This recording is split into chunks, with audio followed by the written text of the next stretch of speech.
পড়ার আশঙ্কা রয়েছে।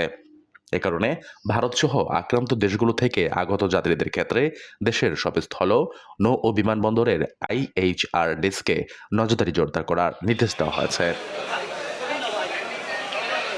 নতুন ঝুঁকি মোকাবেলায় হেলথ স্ক্রিনিং বাড়ানো সহ বিমানবন্দর ও স্থলবন্দরে অতিরিক্ত সতর্কতামূলক ব্যবস্থা নেওয়ার কথা বলা হয়েছে নির্দেশনায়। সম্প্রতি দেশে করোনায় একজনের মৃত্যু হলেও পরিস্থিতি এখনও আশঙ্কাজনক নয়। তবে বিশেষজ্ঞদের মতে সংক্রমণের ঊর্ধ্বমুখী প্রবণতা নজরে এসেছে।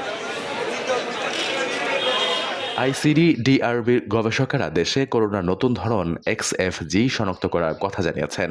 পাশাপাশি XFC নামের আরও একটি সাব ভেরিয়েন্ট পাওয়া গেছে। উভয়টি ওমিক্রনের শক্তিশালী ভেরিয়েন্ট JN1 এর উপধরন। স্বাস্থ্য অধিদপ্তরে দেওয়া সংক্রমণ প্রতিরোধের নির্দেশনাগুলো হলো 7 বার প্রয়োজন মতো সাবান দিয়ে হাত ধোয়া, নাক মুখ ঢাকার জন্য মাস্ক ব্যবহার করা, আক্রান্ত ব্যক্তি হতে কমপক্ষে 3 ফুট